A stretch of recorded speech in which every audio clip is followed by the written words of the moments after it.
ஸ்ரேஷ் நீங்க ஏதாச்சும் கரெக்ஷன்ஸ், சின் டவுனு, சின்னப்பு இதெல்லாம் ஏதாச்சும் இருந்துச்சுன்னா என்கிட்ட சொல்லுங்க, சொல்லாம இருக்க. எனக்கு அந்த மாதிரிலாம் எதுவுமே ஃபீல் ஆகாது. எப்படி பார்த்தாலும் எந்த ஆங்கிள் வச்சாலும் நல்லாதான் இருக்காரு. அவர் கண்ணுக்கு ஃப்ரேம் பண்றது எனக்கு ரொம்ப பிடிச்சிருந்தது. ரொம்ப என்ஜாய் பண்ணி, டெக்னிக்கலாவும் அவர் சூப்பர் ஸ்ட்ராங். அவர்கிட்ட ரொம்ப எக்ஸ்பிளைன் பண்ணும். அதெல்லாம் அவர் கேமரா லென்சிங் இதெல்லாம் பார்த்தாலே ஓகே என்ன ஏதுங்கிற ஒரு ஃபுல் ஃப்ரீடமும் ஒரு கம்ப்ளீட் ட்ரஸ்ட்டுமே இருந்துச்சு.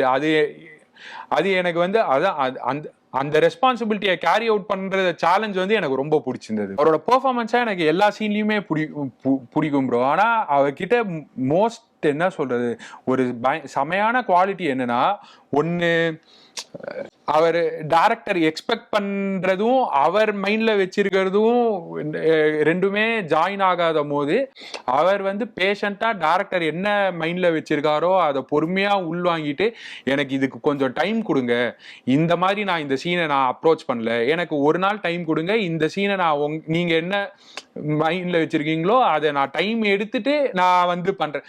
இது இருக்குல்ல, இது கான்பிடென்டா இல்ல செக்யூரா இல்லைன்னா சொல்லவே முடியாது. ஏதோ ஒண்ணு வந்துட்டோம், வேலையை முடிச்சிட்டோம், போயிட்டோம் அப்படின்ற இதுக்கு அந்த வேலைக்கு வந்து அவ்வளோ சின்சியாரிட்டியும் அவ்வளோ பேஷனும் அந்த மொமெண்ட்டுக்கு அவ்வளோ ட்ரூத்ஃபுல்லா இருக்கணும்னு நினைக்கிறதுனாலதான் மற்ற எந்த யார் என்ன சொல்லுவாங்க எதுக்கு இருப்பாங்க அதை பத்தி வரி இல்லாம அந்த மொமெண்ட்டுக்கு ட்ரூத்ஃபுல்லா இருக்கணும், அதுக்கு எனக்கு டைம் வேணும்னு கான்பிடென்டா கேட்டார்ல. எனக்கு அது பயங்கர இன்ஸ்பைரிங்கா இருந்துச்சு.